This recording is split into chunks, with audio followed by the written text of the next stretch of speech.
So when presented with an exponential equation like this, where we have three terms, we have to recognize that three terms is something we've seen before with a quadratic equation. And we can kind of see here that maybe this is something squared. We've got something without a square, and then we've got a constant term. This reminds me a little bit of our quadratic, right? In which case we're looking for an ax squared plus bx plus c is equal to 0. We're hoping for something like that. So as soon as I see that constant term, I have three terms in general. That's where I'm hoping to head.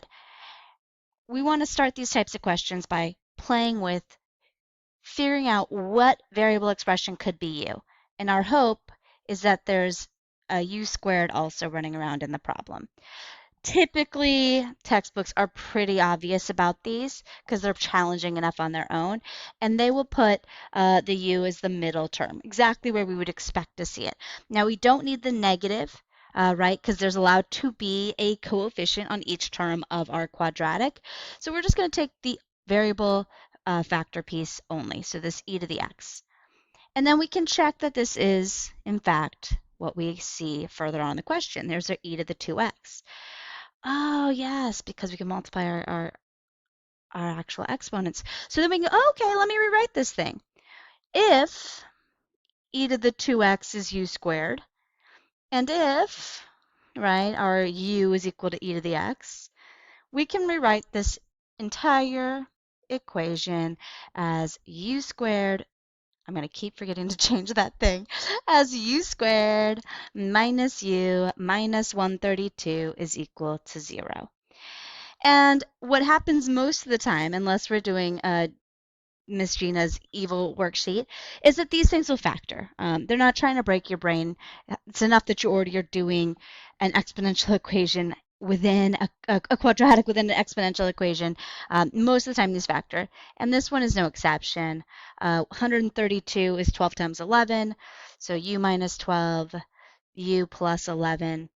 Those are our factors. And then we can find that our u is equal to 12 and our u is equal to negative 11. Now, of course, we can't pat ourselves in the back too quickly. We do have to go ahead and substitute back in what u was. So e to the x is equal to 12 and e to the x is equal to negative 11. If we're silly and we don't see this right away, we will not maybe recognize that negative 11 is not within the range of e to the x. If we don't recognize it, it's okay. What we're going to end up with is that when we go to solve both of these by either taking the natural log of both sides or rewriting as a logarithm, either way we'll get ln of 12 is equal to x, and the ln of 11, or negative 11, is equal to x. This we will realize doesn't work. When we try to type that into a calculator to get the approximation, this is a sad, does not work answer here. So this is our only solution. ln of 12 is equal to x. And this is how you can set up those u problems. If for some reason this had been written in a more confusing way, though it shouldn't be, because we should always put our expressions in with decreasing degree, so we should recognize this. But if we had tried out the wrong u, it would have been obvious as soon as you tried to figure out your u squared. Like if for some reason you had set up the e to the 2x as u, when you went to do this, you would have realized, oh, that doesn't work, and you would have gone back to the drawing board.